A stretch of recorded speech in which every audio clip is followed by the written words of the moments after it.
എനിക്ക് നഷ്ടം എന്ന് തോന്നിയിട്ടുള്ള മനുഷ്യൻ അദ്ദേഹത്തിന് ഞങ്ങളെ ചെറുപ്പത്തിൽ ഞാൻ സൈക്കിളൊക്കെ ആവശ്യപ്പെട്ടാൽ ചുറ്റോടുള്ളവർക്ക് സൈക്കിളൊക്കെ ഉണ്ടല്ലോ, ഒരു സെക്കൻഡ് ഹാൻഡ് പോലും വാങ്ങിത്തരാൻ കഴിഞ്ഞില്ല. പിന്നെ ഞാൻ മനസ്സിലാക്കി അവസാനം എന്നെ തൃപ്തിപ്പെടുത്താൻ എനിക്കൊരു സൈക്കിൾ പീടിയെന്ന് ഒരു വീലില്ലേ അത് വാങ്ങി തന്നു. ആ അപ്പം പുള്ളി ഞാൻ ഇത് ഉരുട്ടിക്കൊണ്ട് എല്ലായിടത്തും പോകും, അപ്പം എല്ലാവരും കാണിക്കാൻ വേണ്ടിയിട്ടൊക്കെ. അങ്ങനെയുള്ള ഒരു മനുഷ്യൻ അന്ന് ഒരുപാട് വേദനിച്ചിട്ടുണ്ടാവും. എൻ്റെ മോനെ എനിക്ക് ഇത് ചെയ്തു കൊടുക്കാൻ പറ്റിയില്ല, പക്ഷെ ജീവിതത്തിൽ ചെയ്തു തരാൻ പറ്റിയ എല്ലാം ചെയ്തു തന്നിട്ടുണ്ട് പുള്ളി. ആ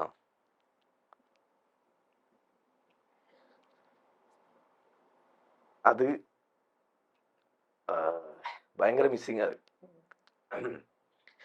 അത് കഴിഞ്ഞ് എനിക്കൊരു നല്ല കാലം അവരുടെയൊക്കെ അനുഗ്രഹം പ്രാർത്ഥന കൊണ്ട് പഠിച്ചോൻ തന്നല്ലോ. അപ്പോൾ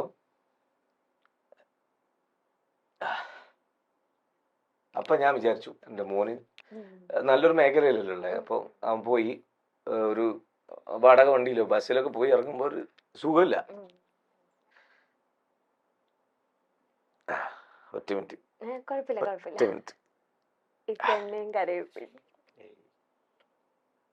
അപ്പോൾ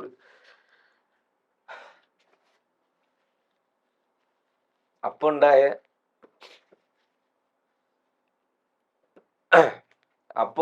എനിക്ക് തോന്നിയ ഒരു സംഭവമാണ് അത്. അദ്ദേഹം എനിക്ക് സാധിച്ചെന്ന പോലെ അദ്ദേഹത്തിന് വേണ്ടി ഞാൻ എൻ്റെ മകന് ഒരു വണ്ടി നമുക്ക് വീട്ടിൽ ഉപയോഗിക്കാനും പറ്റും. അവന് ഞാനില്ലാത്ത സമയത്ത് അവന്റെ ഉമ്മാനും പെങ്ങന്മാരൊക്കെ കൊണ്ടുപോകാനും ഒക്കെ അവനൊരു പ്രസ്റ്റേജ് ഉണ്ടാവട്ടെ അവന്റെ ലൈഫിൽ, ഒരു സമാധാനമായിട്ട്. അങ്ങനെ വന്നതാണ്. ഭയങ്കര ഫ്രീഡം ഉള്ള ഒരു പേരൻസ് ആണോ നിങ്ങൾ രണ്ടുപേരും? കാരണം എന്താ പറയുക, എനിക്ക് എന്റെ ഉപ്പ അങ്ങനെയാണ് തന്നിട്ടുള്ളത്. എന്റെ ഉപ്പ ഈ പറഞ്ഞ പോലെ നീ പാടാൻ പോകണ്ടെന്നോ അല്ലെങ്കിൽ പാട്ടൊരു തെറ്റായ കാര്യമെന്നോ അല്ലെങ്കിൽ അങ്ങനത്തെ മേഖലയിൽ ഇറങ്ങിയാൽ എൻ്റെ മോൻ പിന്നെ നരകത്തിൽ പോകുന്നോ ഒന്നും പറഞ്ഞ് ഭയപ്പെടുത്താനൊന്നും നിന്നിട്ടില്ല. മനസ്സ് നന്നാക്കുക, മറ്റുള്ള നമ്മളെ എന്ത് സന്തോഷവും നമുക്ക് ലോകത്തോട് പറയാം, പക്ഷെ മറ്റുള്ളവർക്ക് ഉപദ്രവമാകുന്ന സന്തോഷം പോലും സമൂഹത്തിലേക്ക് കൊണ്ടുവരരുത്. ഇത്രയൊക്കെ പുള്ളി പറഞ്ഞു. പിന്നെ 10 രൂപക്ക് പണിയെടുത്താൽ 2 രൂപ നമ്മളതല്ല, മറ്റുള്ളവർക്ക് കൊടുക്കണം എന്നല്ല പറയുന്നത്, നമ്മളതല്ല എന്ന് പറയുന്നത്, നമുക്ക് അവകാശപ്പെട്ടതല്ല. അതാണ് സക്കാത്ത് എന്ന് പറയുന്നത് ഇസ്ലാമിലുള്ള എനിക്ക് ബ്യൂട്ടിഫുൾ ആയിട്ടുള്ള ഒരു കാര്യം ഇഷ്ടപ്പെടുന്നത്. ഈ അസ്സലാമു അലൈക്കും പറയും പോലെ നിങ്ങളുടെ പേരിൽ രക്ഷ ഉണ്ടാവട്ടെ എന്ന് പറയുന്നത്. പിന്നെ ഞാൻ പഠിച്ച പ്രത്യയശാസ്ത്രത്തിൽ എനിക്ക് ആത്മാഭിമാനമുള്ളൊരു സാധനം അസ്സലാമു അലൈക്കും. അതുപോലെ ഒരു കാര്യമാണ് നമ്മൾ അധ്വാനിക്കുന്നതിൽ നിന്ന് ഇത്ര ശതമാനം നമ്മളതല്ല, മറ്റുള്ളവർക്ക് അവകാശപ്പെട്ടതാണ്. നല്ല കാര്യം. ഇതൊക്കെയാണ് എൻ്റെ ഉപ്പ എന്നോട് പഠിപ്പിച്ചത്. അല്ലാതെ നീ പാടാൻ പോകണ്ട, നീ ഇന്ന മേഖലയിൽ പോകണ്ട, അവിടെ നിന്ന് പിഴച്ചു പോകുന്നു എന്നോട് പറഞ്ഞിട്ടില്ല. അതുകൊണ്ട് തന്നെ പുള്ളി എനിക്ക് ഏറ്റവും നല്ലൊരു സപ്പോർട്ടായിരുന്നു. പക്ഷെ നമ്മളെ നല്ല കാലത്ത് 2-2.5 വർഷമേ കിട്ടിയുള്ളൂ, പോയി. മുകളിലിരുന്നെല്ലാം കാണുന്നുണ്ടോ ഉപ്പ? അല്ലെ ഉപ്പനെ ഈ ഒരു നമ്മളെ അകത്തുണ്ട് ഞാൻ വിശ്വസിക്കുന്നു. നമ്മളെ അകത്തേക്കാണ് അവര് ശരിക്കും ചെല്ലുന്നത്. അവര് അസ്തമിച്ചങ്ങ് പോവല്ല, നമ്മുടെ അകത്തേക്ക് പോകുന്നതാണ്. ആ ഉത്തരവാദിത്വം കൂടി നമ്മളിലുള്ള അവരെ പിന്നെ പ്രതിനിധീകരിച്ച് പോവുക, കുടുംബത്തിനെ അവര് നോക്കിയ പോലെ നോക്കാൻ ശ്രമിക്കുക. അങ്ങനെ ഇക്ക പണ്ടും ഒരുപാട് റൂമേഴ്സ് ഇപ്പൊ ഈ ആൽബത്തിൽ അഭിനയിക്കുമ്പോ ഇപ്പൊ കെട്ടിയതിന് ശേഷം വൈഫിനോട് ഇവൻ അവളായിട്ട് സെറ്റാണ്, പക്ഷെ കുറച്ചു കാലം കഴിഞ്ഞപ്പോ കൈരളി ടിവിയുടെ ഏതൊരു സീരീസിന് വേണ്ടി ഒരു കഴിഞ്ഞല്ലോ പ്രൊമോഷൻ ഇറങ്ങിയപ്പോ കൊല്ല ഷാഫിയൊക്കെ 2ാമത് വിവാഹിതനായിരിക്കുന്നു. ആ പാവം പെൺകുട്ടി ആ കുട്ടിയാണ് അതിന്റെ അങ്ങനത്തെ ഒരു പ്രത്യേക പേര് വരുന്നല്ലോ ആ മോള്. പാവം അത് കോട്ടയത്ത് അങ്ങോട്ട് പഠിച്ചുകൊണ്ടിരിക്കുന്നത്, നമ്മളെ നാട്ടിനടുത്താണ്. എന്നിട്ട് അതിന്റെ അച്ഛൻ എന്നോട് വന്ന് പറയാ, കല്യാണ വീട്ടിൽ നിന്നൊക്കെ ചിലർക്ക് എന്നോട് ചോദിക്കണ്ടേ എന്നിട്ട് ഞാൻ അങ്ങോട്ട് പോയിട്ട് അവരോട് പറഞ്ഞു, നിങ്ങൾ ഇന്നതല്ലേ ചോദിക്കാൻ വന്നത്. അതെന്താ പറഞ്ഞാല് ഈ ഞാൻ നേരത്തെ പറഞ്ഞ പോലെ നേരത്തെ പറഞ്ഞ 3-4 കാരണങ്ങളെ കൊണ്ട് അസൂയാലുക്കളായ കുറച്ച് ആൾക്കാർക്ക് എന്തെങ്കിലും നെഗറ്റീവ് കേൾക്കണം, എന്നിട്ട് അതൊന്ന് ആഘോഷിക്കണം. അവര് കേട്ട പാതി കേൾക്കാത്ത പാതി ഇത് അതിൽ അവർക്കും കൂടെ ചേർക്കാൻ പറ്റുന്ന ക്യാപ്ഷൻ കൂടി എഴുതി അങ്ങ് വിടുക. അതുകൊണ്ടാണ്. അല്ലാതെ നമ്മളെ ഇങ്ങനത്തെ ഒരുപാട് കേട്ടിട്ടാണ്. എൻ്റെ വൈഫിന്റെ അടുത്ത് ഇപ്പോഴായാലും ഇപ്പം ചെലവാവില്ല എന്ന് പറഞ്ഞുകൊണ്ട് ആരും അധികം പറയില്ല എന്നാണ് ഞാൻ വിശ്വസിക്കുന്നത്. അല്ലാത്ത സമയത്ത് ഉപദേശം പോലെ, മോളെ ഇങ്ങനെ വിട്ടു കഴിഞ്ഞാൽ അവർ അങ്ങനെ ആയിപ്പോവും. അപ്പം എന്നെ സംബന്ധിച്ചിടത്തോളം ഈ പ്രണയ രോഗമുള്ള ഒരാളും കൂടിയാണല്ലോ, ഓൾറെഡി ഒരു പ്രേമം നഷ്ടപ്പെട്ട ഒരാള്. അപ്പൊ നല്ല നല്ല പെൺകുട്ടികളുടെ കൂടെ അഭിനയിക്കാൻ ചാൻസ് കിട്ടുമ്പോ മനസ്സൊന്ന് അങ്ങോട്ട് പോയി പോവോ. ആ പേടി എന്തായാലും ഭാര്യമാർക്ക് എല്ലാരും ആർട്ടിസ്റ്റുകളും ഭാര്യമാർക്ക് ഉണ്ടാവും. അപ്പോ ആ പേടിയിലേക്ക് പെട്രോൾ ഒഴിക്കുകയാണ് ഇവരെ പരിപാടി. അത് പിന്നീട് പോകെ അവർക്ക് മനസ്സിലായി. ഞാൻ പലപ്പോഴും അവളോട് നല്ല കാലത്ത് തന്നെ ചോദിച്ചിട്ടുണ്ട്, ഞാൻ ഈ പരിപാടി നിർത്തട്ടെ റജില, നിനക്ക് സമാധാനമായിട്ട് ജീവിക്കാലോ. അപ്പൊ എന്നോട് പറഞ്ഞ നമ്മളെ മക്കള് ഞാനിത് നിർത്തിക്കാൻ ഞാൻ എഡ്യൂക്കേറ്റഡ് അല്ല, 10ാം ക്ലാസ് പൊരുതി തോറ്റ മനുഷ്യൻ. എനിക്ക് എവിടെ പോയി എന്ത് ജോലിയായി ചെയ്യാൻ പറ്റുക? നാടൻ പണിയെടുക്കണം. അതിൽ നിന്നുള്ള വരുമാനത്തിൽ ഞാൻ വളർന്ന പോലെ എൻ്റെ മക്കള് വീണ്ടും ഈ കണ്ട ദാരിദ്ര്യവും കണ്ട് വളരണ്ടേ? അവർക്ക് ഒരു അംബീഷൻ പൂർത്തീകരിക്കാൻ വേണ്ടിയിട്ട് നമുക്കൊന്നും ചെയ്തു കൊടുക്കാൻ പറ്റാണ്ടാവും. അവരൊരു ഫ്യൂച്ചർ ബ്രൈറ്റ് ആവണം എന്നുണ്ടെങ്കിൽ നമുക്ക് ഇവിടുന്ന് തുടങ്ങി അവർക്ക് വേണ്ടി എന്തെങ്കിലും സേവിങ്സ് ഉണ്ടാവണം. അല്ലെ അവർ ഇപ്പൊ ആഗ്രഹിക്കുന്ന പോലെ എന്തെങ്കിലും ഒരു മുട്ടായി നല്ല വാങ്ങിച്ചു കൊടുക്കണം, നല്ല വസ്ത്രം വാങ്ങിച്ചു കൊടുക്കണം. അപ്പൊ എനിക്ക് പഠിച്ചോൻ തുറന്നു തന്ന വലിയൊരു വഴിയാണ് കലാമേഖല എന്ന് ഞാൻ മനസ്സിലാക്കുന്നു. അതെന്തിനാണ് ഇവർക്കൊക്കെ വേണ്ടി നിർത്തുന്നതെന്ന് തിരിച്ചു ചോദിച്ച ആളാണ് എന്റെ ഭാര്യ, ഉമ്മയങ്ങ്. അതെ, ഞാൻ പലതവണ പല ഇൻസൾട്ടിങ്ങും ഈ മേഖലയിൽ നേരിട്ടിട്ട് പോയി കരഞ്ഞിട്ടുണ്ട് ഉമ്മാരുടെ അടുത്തൊക്കെ. എനിക്ക് ഈ ടെൻഷൻ വല്ലാണ്ട് പേറാൻ കഴിയില്ല. അതെ, കൂട്ടുകാരെ മുന്നിലോ വീട്ടുകാരെ മുന്നിലോ ഒക്കെ എപ്പോഴെങ്കിലും പൊട്ടിപ്പോവും. എന്നാലേ തീരുള്ളൂ, അല്ലെ ഇവിടെ കിടക്കും. ഇപ്പം ഈ ഒരു ന്യൂസ് കേട്ടതിന് ശേഷം ഇക്കാണ് എന്റെ ഫസ്റ്റ് ഗസ്റ്റ്. അതുകൊണ്ട് ഞാൻ ചോദിക്കുകയാണ്, ഇപ്പൊ ഈ അടുത്തിടെ ഇപ്പൊ കുറച്ച് ട്രെൻഡിങ് എന്ന് ഞാൻ ഉപയോഗിക്കാൻ കാരണം ലൈക്ക് ഇപ്പൊ ബസ് യാത്ര പണ്ടൊക്കെ എന്ന് വെച്ചാൽ ഒരു ഇപ്പൊ വണ്ടി ഇതൊന്നും ഇല്ലാത്ത കാലഘട്ടത്തിൽ നിങ്ങൾ ബസ്സായാലും ലോറി ആയാലും ഇടിച്ചും കയറിയൊക്കെ അതെ ഇപ്പോഴും പോകുന്ന ആൾക്കാരാണ്. ഇപ്പൊ ബസ് യാത്ര ചെയ്യുമ്പോൾ ആണുങ്ങൾക്ക് പ്രത്യേകം ഭയങ്കര പേടിയാണ്. ചില റീലൊക്കെ കാണുന്നുണ്ട്, ചിലതൊക്കെ സത്യമായിരിക്കും. ഇപ്പൊ സത്യം പറഞ്ഞാൽ പോലും ഒരു എന്താ പറയാ, മൊത്തത്തിൽ ആ ഒരു കാറ്റഗറി ഇത് ഫേക്ക് എന്നൊരു രീതിയിൽ ചുമ്മാ ഒരു ട്രെൻഡ് ആവാൻ വേണ്ടി സോഷ്യൽ മീഡിയയിൽ കാണുമ്പോൾ നമുക്ക് മനസ്സിലാവും ആ ഒരു സഹോദരന്റെ നിസ്സഹായാവസ്ഥ. ഒരു ബസ്സില് നിങ്ങൾ എത്ര നല്ല വോൾവോ ബസ് മറ്റേതായിക്കോട്ടെ, റോഡ് അതിനനുസരിച്ച് അല്ലെങ്കിൽ ഒരു ബസ്സിൽ ആർക്കാണ് സ്റ്റേബിൾ ആയിട്ട് ഇങ്ങനെ വടി പോലെ നിൽക്കാൻ പറ്റുക? ഇല്ല. ഒരു ആട്ടം എല്ലാ മനുഷ്യന്മാരിലും ഉണ്ടാവും. നിൽക്കുകയാണെങ്കിൽ സ്റ്റാൻഡിങ് ആണെങ്കിൽ ഉറപ്പാണ്. ഇവര് ഇരുന്നിട്ട് വീഡിയോ എടുത്തിട്ട് അവർക്ക് അത് ശരിയായില്ലെന്ന് മനസ്സിലായപ്പോ ഇറങ്ങാൻ ആ പുള്ളി മുന്നോട്ടുണ്ട്, അവിടെ നിൽക്കും. ആ ആളുടെ കൈയിന്റെ മുട്ടിന്റെ അടുത്ത് ഇവൾ പോയി നിൽക്കല്ലേ ചെയ്യുന്നത്. സത്യം നിങ്ങൾ ആ വീഡിയോ കാണും. എന്നിട്ട് അതിനെ സൂം ചെയ്തിട്ട് സ്ലോമോ ആക്കുകയാണ്. ഈ സ്ലോ ആക്കി കഴിഞ്ഞാൽ നമുക്ക് ഏതൊരു മൂമെന്റും കുറെ നേരത്തേക്ക് സംഭവിച്ച പോലെ തോന്നും. ഒരു ഫ്രാക്ഷൻ സെക്കൻഡ്സ് അത് പറയില്ലേ, ഇങ്ങനെ പോയ സംഭവം അത് പുള്ളി അറിഞ്ഞോണ്ടേ ചെയ്തതല്ല നമുക്ക് മനസ്സിലാവും. നമുക്ക് ആ വീഡിയോ കണ്ടാൽ സാധാരണ അന്നം കഴിക്കുന്ന മനുഷ്യന്മാർക്ക് മനസ്സിലാവും. ഈ ഒരു സംഭവം കൊണ്ട് എന്നെ പോലെ ഒരാളായിരുന്നെങ്കിൽ, ഞാൻ പറയാം എന്റെ അവസ്ഥ ആയിരുന്നെങ്കിൽ അതിനെതിരെ ആക്ഷൻ എടുക്കാൻ ഞാൻ നിയമപരമായിട്ട് പോവുക. എന്നെ കൊണ്ട് കഴിയുന്ന രീതിയിൽ ആ പെണ്ണിന്റെ പിന്നാലെ കൂടിയിട്ട് ഞാൻ അതിന് പരിഹാരം കാണുന്നു. പുള്ളിക്കാരൻ നിഷ്കളങ്കനായിരുന്നു. ആ കൂട്ടുകാരുടെ സംസാരവും ആ അമ്മ കരയുന്ന കണ്ടിട്ട് കരയാത്ത ഒരു മലയാളി ഉണ്ടാവില്ല. അയ്യോ, ആ അമ്മ കരയുന്ന കണ്ടിട്ട് ചങ്ക് പൊട്ടിപ്പോയി എനിക്ക് ആ വീഡിയോ കണ്ടിട്ട്. അത്രയും ദയനീയമായ ഒരു കുടുംബനാഥനെ ഇല്ലാണ്ടാക്കിയിട്ട് ഇവരെന്ത് നേടി? എല്ലാ സ്ത്രീകളും മോശക്കാരികളോ അല്ലെങ്കിൽ എല്ലാരും പറയുന്ന പരാതി കളവോ അല്ല, സത്യസന്ധമായ പരാതികൾ ഇഷ്ടം പോലെ ഉണ്ട്. പക്ഷെ എനിക്കിപ്പോഴും പറയാനുള്ളത്, ഈ ട്രോമ എന്ന് പറയുന്ന സ്റ്റേജ് എന്തിനാണ് സ്ത്രീകൾ അതും വെച്ചുകൊണ്ടിരിക്കുന്നത്?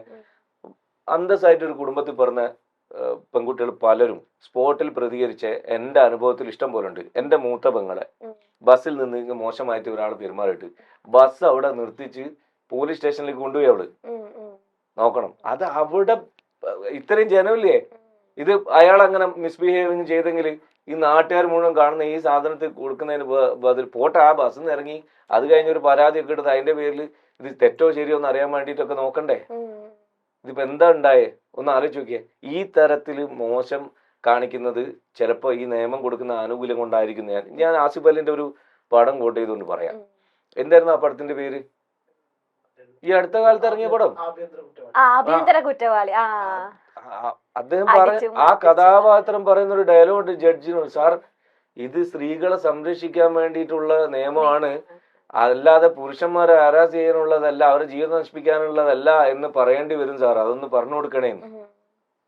ഒന്ന് ആലോചിക്കുക. നമ്മൾ ആർട്ടിക്കിൾ ഇത്ര നമ്പറും പറഞ്ഞുകൊണ്ട് ഇങ്ങനെ ഒരു നിയമം എന്ന് വെച്ചിട്ട് പിന്നെ പുരുഷന്മാര് മുഴുവൻ അപരാധികളായി പോവുകയാണോ? ഇവിടെ ഇന്നത്തെ കാലത്ത് എന്തെല്ലാം സംഗതികളുണ്ട് തെളിവിന് വേണ്ടിയിട്ട്, എന്തെല്ലാം സംഭവമുണ്ട്. ഈ സ്പോർട്ടിൽ പ്രതികരിക്കുക. എന്റെ പെൺകുട്ടികൾ, എനിക്ക് 2 പെൺകുട്ടികളുണ്ട്. എന്റെ പെൺകുട്ടികളുടെ ഞാൻ പറഞ്ഞ ഗുഡ് ടച്ചും ബാഡ് ടച്ചും വളരെ ചെറുപ്പത്തിൽ നമ്മൾ പഠിപ്പിച്ചു കൊടുത്തിട്ടുണ്ട്. അതുപോലെ ലുക്കിനെ കുറിച്ചും ഞാൻ പറഞ്ഞു കൊടുത്തിട്ടുണ്ട്. ഇനി എന്തെങ്കിലും അസ്വസ്ഥമായ സംഭവങ്ങൾ ആരുടെങ്കിലും വാക്കാലോ നോക്കാലോ പ്രവൃത്തിയാലോ ഉണ്ടായാൽ അവിടെ പ്രതികരിക്കണം. ഇത് 6 മാസം കഴിഞ്ഞിട്ടും 5 കൊല്ലം കഴിഞ്ഞിട്ടൊക്കെ ഒരാള് പീഡിപ്പിച്ചു എന്ന് പറഞ്ഞുകൊണ്ട് വരിക. അതെങ്ങനെ പീഡനാണ്? ഒരാളുടെ കൂടെ ഉഭയകക്ഷി സമ്മതപ്രകാരം എല്ലാ നിലക്കും സഹകരിച്ചതിന് ശേഷം കുറെ കൊല്ലം കഴിഞ്ഞിട്ട് പെട്ടെന്ന് ഞാൻ ഡ്രോമയിലായിരുന്നു, ഇപ്പോഴാ ബോധം വന്ന്, ഇന്ന ആള് അപ്പോഴത്തേക്ക് അയാള് കുറച്ച് ഹൈപ്പിലെത്തിയിട്ടുണ്ടാവും. അങ്ങനത്തെ ആളുകളെ മുഴുവൻ, അതായത് ഒരു ഉന്നതിയിൽ ഒരു മനുഷ്യൻ കയറിപ്പോവാണ്, അത് രാഷ്ട്രീയത്തിലായാലും കലാരംഗത്തായാലും ഒക്കെ, അവരെ കുടുംബസമേതം എങ്ങനെ നാറ്റിക്കാൻ പറ്റുമോ? അത് പണ്ടേ ചരിത്രങ്ങൾ എടുത്തു നോക്കിയാൽ ഈ പരിപാടി കുറച്ച് പെണ്ണുങ്ങൾ ചെയ്യുന്നുണ്ട്, കുറച്ച്. അല്ലാതെ സമൂഹത്തിൽ എല്ലാവരും ഇല്ല. മാന്യമായി ജീവിക്കുന്നവര് വലിയ ശതമാനം ഇപ്പുറത്തുണ്ട് നല്ല പോലെ. അവര് ഈ പറഞ്ഞ പോലെ പ്രതികരിക്കും. ഇതുകൊണ്ടുണ്ടായ ഒരു നഷ്ടം ആർക്ക് നികത്തി കൊടുക്കാൻ പറ്റും? ഇനി ഈ പെണ്ണിന്റെ അവസ്ഥ എന്തായിരിക്കും സമൂഹത്തിൽ കണ്ടറിയണ്ട. ഇനി പ്രതികരിക്കുന്ന മനുഷ്യന്മാർ ഒരുപാടില്ലേ? ഇവിടുത്തെ നിയമം ശരിയായ നടപടി അവർക്കെതിരെ എടുത്തിട്ടില്ലെങ്കിൽ പൊതുജനങ്ങൾ തീർച്ചയായിട്ടും അവർക്കാവുന്ന രീതിയിൽ സമരവും മറ്റുമായിട്ട് മുന്നോട്ട് പോകുന്ന ഉറപ്പാണ്. വളരെ സങ്കടകരം, വളരെ ലജ്ജാവെന്നൊക്കെ പറയണം. ഒരിക്കലും ചെയ്യാൻ പാടില്ല അവരത്. മനസാക്ഷി ഉള്ള ഒരു മനുഷ്യൻ, പാവം മനുഷ്യനായതുകൊണ്ട് അയാള് ആത്മഹത്യ തിരഞ്ഞെടുത്ത്. ആലോചിക്കുക, ഞാൻ ഇത്ര നിഷ്കളങ്കനായി ജീവിച്ച ഒരു ലോകത്ത് എനിക്ക് ഇങ്ങനെ നേരിടേണ്ടി വന്നാൽ ഞാൻ ഇനി എന്തിന് എന്നുള്ള ചോദ്യമാണ് അയാളെ കൊണ്ട് ചെയ്യിച്ചിട്ടുണ്ടാവുക. സത്യം സത്യം. കാരണം അച്ഛനും അമ്മയൊക്കെ ഏജ്ഡ് ആയിട്ടുള്ള 2 വ്യക്തികളാണ്. അതെ, അതിനെ നോക്കുമ്പോ മകൻ ഇങ്ങനെ ഒന്ന് അറിയില്ല. ഇന്നത്തെ ന്യൂസുകളിലെല്ലാം ഭയങ്കര പറഞ്ഞ പോലെ നമ്മളെയൊക്കെ ഭാര്യന്റെ അടുത്ത് പലരും പോയി പലതും പറയുന്നത്, അത് തന്നെ പഠിച്ചോനെ കൺവിൻസ് ചെയ്തിട്ട് ഞാൻ കുടുങ്ങുമെന്നുള്ള രീതിക്ക് ഞാൻ ന്യായീകരണത്തിന് ഒന്നിനും പോലില്ല. ഞാൻ എപ്പോഴും എന്റെ പല സുഹൃത്തുക്കളും എന്നോട് അവിടുന്ന് ഇങ്ങനെ കേട്ടു ഇവിടുന്ന് ഇങ്ങനെ കേട്ടു എന്ന് പറയുമ്പോൾ ഞാൻ പറയും, നിങ്ങൾക്ക് എന്നെ അറിയാവുന്നിടത്തോളം എങ്ങനെ വിശ്വസിക്കാൻ പറ്റുന്നു അങ്ങനെ എടുത്തോളാം. അതായത് ചെയ്തു എന്ന് നിങ്ങൾക്ക് തോന്നുന്ന ഒരു കാര്യമാണ് കേട്ടത്, തൃപ്തികരമായി ഞാനത് ചെയ്യും എന്ന് നിങ്ങൾക്ക് ഉറപ്പുണ്ടെങ്കിൽ, ഞാൻ തല്ലിയെന്നോ അല്ലെങ്കിൽ ഞാൻ കൊന്നുന്നോ അല്ലെങ്കിൽ ഞാൻ ഇങ്ങനെ ചെയ്തെന്നോ നിങ്ങൾ എന്താണോ കേൾക്കുന്നത് അത് നിങ്ങൾക്ക് നിങ്ങളെ മനസാക്ഷി പോലെ എടുക്കാം. എനിക്ക് യാതൊരു പ്രശ്നമാകില്ല. കാരണം നമ്മൾ തെളിയിക്കാൻ വേണ്ടിയിട്ട് ന്യായീകരിക്കാൻ വേണ്ടി നിൽക്കുമ്പോൾ നമ്മൾ വീണ്ടും പ്രതിയാകുക ചെയ്യുന്നത്, നാണം കിടുകയാണ് ചെയ്യുക നമ്മൾ. അതുകൊണ്ട് ഞാൻ എൻ്റെ മക്കളുടെ അടുത്തും പറഞ്ഞു കൊടുത്തുള്ളതാണ്, നിങ്ങൾ തെറ്റ് ചെയ്തിട്ടില്ല എങ്കിൽ പരമാവധി മൗനം പാലിച്ചോളാം. കാലം അതിന് മറുപടി നിശ്ചയമായും കൊടുത്തിരിക്കും, ഉറപ്പാണ്. ഞാനതിൽ വിശ്വസിക്കുന്നുണ്ട്. ഈ ഒരു കാലഘട്ടത്തിൽ ഇപ്പൊ ഒരുപാട് റാപ്പേഴ്സും കാര്യങ്ങളൊക്കെ ഉണ്ട്. ഇക്കയ്ക്ക് ഭയങ്കര പേഴ്സണൽ ഫേവറേറ്റ് അല്ലെങ്കിൽ റിപ്പീറ്റ് മോഡായിട്ട് ഇക്ക കേൾക്കുന്ന ഏത് ഒരു ഇൻഡിപെൻഡന്റ് മ്യൂസീഷ്യന്റെ സോങ് ആണ്? ബാക്കി ഒരുപാട് ഗായകരുണ്ട്, അതല്ല, ഇക്കയും ഒരു ഇൻഡിപെൻഡന്റ് മ്യൂസിക് അല്ലെങ്കിൽ മ്യൂസീഷ്യൻ എന്ന രീതിയിൽ കടന്നു വന്നോണ്ട് ഞാൻ ചോദിക്കുകയാണ്, ഒരു ഫേവറേറ്റ് ഒരു നിലവിലുള്ള ഒരാളെ പറയാൻ പറ്റൂ? അല്ല, ഇക്കയ്ക്ക് ഇഷ്ടമുള്ള എന്റെ ഫേവറേറ്റ് ആയിട്ടുള്ള എല്ലാ ആൾക്കാരെയും പറഞ്ഞു. ഏറ്റവും ഫേവറേറ്റ് വേടനാണ്. അതില് കാര്യം ഡാപ്സിന് എനിക്ക് വളരെ ഇഷ്ടപ്പെട്ട ആളാണ്. ഈ ഡാപ്സിന് കുറെ ട്യൂണുകളും വരികളും ഒക്കെ നല്ല കഴിവുള്ള കുറെ സാധനം. വേടൻ ഞാനൊക്കെ അല്ലെങ്കിൽ നമ്മളൊക്കെ പലരും പറയാൻ ഭയപ്പെട്ട് നിന്ന കുറെ കാര്യങ്ങളെ ഉത്ബോധന രീതിയിൽ പറഞ്ഞു. അപ്പൊ ചില സുഹൃത്തുക്കൾ എൻ്റെ അടുത്ത് പറഞ്ഞു, ഇന്നിപ്പോ അങ്ങനത്തെ ജാതീയത ഇതൊന്നും എവിടെ ഇല്ല. ഞാൻ പറഞ്ഞു, ഈ സമൂഹത്തിൽ നമ്മളൊന്നും പോകുന്ന പോലെ പോവാത്തോണ്ടും എവിടെ അനുഭവം ഇല്ലാത്തോണ്ടാ, അല്ലാണ്ട് ഇതില്ലാണ്ടല്ല. ഇത് നിങ്ങൾക്ക് എവിടെ നിങ്ങൾ തൊഴിൽ മേഖല നോക്കിയാലും കലാമേഖല എടുത്താലും എവിടെ നോക്കി സോഷ്യൽ മീഡിയ തുറന്നാൽ മതി. നമ്മൾ പണ്ട് ലാലേട്ടനെയും മമ്മൂക്കാനെയും കാണുന്നത് ലാലേട്ടൻ മമ്മൂക്ക പടം ഇറങ്ങി അവരുടെ കഥാപാത്രത്തെ കുറിച്ചും എല്ലാത്തിനും കൂടി പെർഫോമൻസിനെ കുറിച്ചും. ഇന്ന് അതല്ല. ഇന്നാള് കോയ കാക്ക എന്നെല്ലാം പറഞ്ഞിട്ട് മമ്മൂക്കാനെ കണ്ടു കഴിഞ്ഞാൽ ഇപ്പുറത്ത് സംഗീ എന്ന് പറഞ്ഞിട്ട് ലാലേട്ടനെ കണ്ടു കഴിഞ്ഞാൽ എന്തിനാണ് ഈ വൃത്തികെട്ട പരിപാടി എടുത്തു വെക്കുന്നത്? കലാകാരന്മാരെ പോലും അങ്ങനെ സോഷ്യൽ മീഡിയക്കകത്ത് പോലും ഈ വിവേചനമുണ്ട്. ആ വിവേചനം എവിടെ നിന്നാണ് കുത്തിവെക്കപ്പെടുന്നത്? അതിന്റെ അടിവേരിനെ കുറിച്ചാണ് വേടനെ പോലുള്ള ആളുകൾ പാട്ട് എഴുതിക്കൊണ്ടിരിക്കുന്നത്. കാലം മുമ്പേ പലരും എഴുതിയിട്ടുണ്ട് ഇത്. അപ്പം ആ പുതിയ കാലത്ത് ചെറിയ പ്രായത്തിൽ അവന് അത്രയും പറയാനുള്ള ഗട്സ് ഉണ്ടായി, അല്ലെങ്കിൽ അത് കുറെ എന്താ പറയാ മനസ്സുകളിലേക്ക് എത്തിക്കാനും ചിന്തിക്കാനും. അതുകൊണ്ട് സംസ്ഥാന അവാർഡ് വെറുതെ കൊടുത്തല്ലോ. എന്താണ് കൈതപ്രം സാറ് പറഞ്ഞ്, ഞാൻ നിങ്ങൾ സ്വഭാവ സർട്ടിഫിക്കറ്റിനല്ല ഞാൻ മാർക്ക് ഇടുന്നത്. അദ്ദേഹം എഴുതിയതിൽ കവിതയുണ്ട്. കവിത ഉണ്ട് എന്ന് പറഞ്ഞാൽ സാമൂഹ്യ പ്രതിബദ്ധത ഉണ്ടാകുന്നതിനാ കവിത എന്ന് പറയാം. അതായത് എനിക്ക് മാത്രം സുഖം തോന്നുന്ന ഒരു സാധനത്തിനല്ല ഞാൻ പാട്ടുന്ന കവിത എന്ന് വിലയിരുത്തേണ്ടത്. മറ്റൊരാൾക്ക് കൂടെ അത് സമൂഹത്തിലേക്ക് ഉപകരിക്കുമ്പോൾ, അല്ലെങ്കിൽ മറ്റൊരാളുടെ കൂടെ വാക്ക് അല്ലെങ്കിൽ അവരുടെ കൂടെ നാവായിട്ടാണ് നമ്മളെ പേന ചലിക്കുന്നതെങ്കിൽ അതാണ് അവരുടെ മനസ്സും കൂടെ പറയാൻ ഉദ്ദേശിച്ചതാണ്. അതാണ് ഈ വോയിസ് ഓഫ് വോയിസ്ലെസ് എന്ന് പറയുന്ന സാധനം. മിണ്ടാൻ പറ്റാത്തവരുടെ വാക്കാണ് ശരിക്കും വേടൻ. നേരിട്ട് കണ്ടിട്ടില്ല ഞാൻ. പുള്ളി ഒരു ഖത്തറിൽ അങ്ങാണ്ട് ഇരുന്നിട്ട് ഒരു ഇതിൽ വീഡിയോയിൽ പറയുന്നുണ്ട്, ഭക്ഷണം കഴിക്കുമ്പോ എന്നെ കുറിച്ച് ആരോ ഒന്ന് ചോദിച്ചപ്പോ, അയ്യോ ഷാഫിക്ക അത് ആൽബത്തിന്റെ കിങ് ആണ് പുള്ളി, മറ്റേ ഇത് പറയുന്നുണ്ട് പുള്ളി. ഞാൻ ഇരിങ്ങാലക്കുടയില് 9ാം ക്ലാസ് പഠിക്കുന്ന സമയത്ത് ഞാൻ ഇരിങ്ങാലക്കുടയിൽ ഒരു പുള്ളിയുടെ പ്രോഗ്രാമിന് പോയിട്ട് ആ തൃശ്ശൂർ സ്ലാങ്ങിൽ നല്ല രസമുണ്ട് കേൾക്കാൻ, വളരെ നിഷ്കളങ്കമായിട്ട് പറയാ, പാവണ്ണ ആള്. എന്നിട്ട് ഈ അങ്ങനെ ടിക്കറ്റിന് വേണ്ടി തല്ലൊക്കെ കൂടിയിട്ട് ഞങ്ങൾ പോയി കണ്ടിട്ടുള്ള ആളാണ്. അതുകൊണ്ട് നേരിട്ട് പുള്ളിയുടെ വീട്ടിൽ പോയി കാണണം, അതാണ് അതിന്റെ റെസ്പെക്ട് എന്നൊക്കെ പറഞ്ഞു. എന്നെ വിളിച്ച് സംസാരിച്ചു. അതായത് കൊയിലാണ്ടിയിൽ 24-ാം തീയതി പിന്നെ SR3 എന്ന് പറയുന്ന ഒരു ടീമിന്റെ ബാനറിൽ വേടം വരുന്നുണ്ട്, വേട്ടക്കളം എന്ന് പറഞ്ഞിട്ട്. പറ്റാവുന്നവരൊക്കെ വന്നോട്ടെ. അപ്പൊ ഈ ആ പരിപാടിയായിട്ട് ബന്ധപ്പെട്ട് നാട്ടിലേക്ക് വരുന്നുണ്ട്. അപ്പൊ എന്റെ അടുത്ത് വിളിച്ച് ഞാനിങ്ങനെ വരുന്നുണ്ട് കേട്ടോ ചേട്ടാ എന്നൊക്കെ പറഞ്ഞു. ഞാൻ വേടനാന്ന് പറഞ്ഞപ്പോ ഞാൻ ഒരു നിമിഷം ഉണ്ടല്ലോ ഇപ്പൊ. അപ്പൊ എന്റെ അടുത്ത് എന്റെ മോൻ പറഞ്ഞു, പണ്ട് നിങ്ങൾ വിളിച്ചപ്പോ അല്ലെ നിങ്ങളെ കോള് കിട്ടുമ്പോ ഒക്കെ പലർക്കും ഉണ്ടായിട്ട് അനുഭവം ഇതായിരിക്കും, പക്ഷെ ഞാനത് സമ്മതിച്ചു കൊടുക്കുക. ഞാൻ പറയും എന്ത് അത്ഭുതം, സാധാരണയല്ലേ ഒരുപാട് ആൾക്കാർ പാടുന്നു, ഞാൻ ഈ തൊഴിൽ ചെയ്യുന്നത് അങ്ങനെയൊക്കെ പറഞ്ഞ് അവരെ നിരുത്സാഹപ്പെടുത്തി കളയും. അപ്പൊ എന്നോട് പറയാം ഇപ്പോഴോ നിങ്ങൾ ഇങ്ങനെ ആയില്ലേ, കാരണം എനിക്ക് ഏറ്റവും ഇഷ്ടപ്പെട്ട ഒരാള് കോൾ ചെയ്യുമ്പോ നമുക്ക് ഉണ്ടാകുന്ന ഒരു സന്തോഷം. ചെറുതായിക്കോട്ടെ വലുതായിക്കോട്ടെ അല്ലെ, നമ്മൾ ആരാധിക്കുന്ന ഒരു വ്യക്തി വലുതും വയസ്സിലല്ല പ്രവൃത്തിയിലാണ് നമ്മൾ. എന്റെ ഹസ്ബൻഡിന് ഫേവറേറ്റ് ആയിട്ട് ഒരു പാട്ടാണ് ചക്കര ചുണ്ടിൽ, അത് പാടിപ്പിക്കാതെ നീ വരരുതെന്ന് പറഞ്ഞുകൊണ്ട് ലാസ്റ്റ് ആയിട്ട് ആ പാട്ടും കൂടെ പാടി നമുക്ക് വൈൻഡപ്പ് കണ്ട നിമിഷം മനസ്സിനുള്ളിൽ താളമായി നിന്റെ കൂടെ കഴിയാൻ ഉള്ളിനുള്ളിൽ ദാഹമായി ഒരു കാലമെങ്കിലും ഒരു നേരമെങ്കിലും നീ കൂടെയുണ്ടെങ്കിൽ എന്തൊരു രസമാ ചക്കര ചുണ്ടിൽ തേച്ചു വച്ചൊരു പുഞ്ചിരി എന്മിഴിക്കോണേ നോക്കി നിന്നൊരു സുന്ദരി ചൊല്ലുമോ നീ ഏതാ പറയുമോ പേരെന്താ അഴകേ അഴകേ തളിരെ കുളിരേ അഴകേ അഴകേ തളിരെ കുളിരേ. ഇത് ലത്തീഫ് എന്ന് പറഞ്ഞ തളിപ്പറമ്പുള്ള ഒരു മനുഷ്യൻ എഴുതിയതാണ്.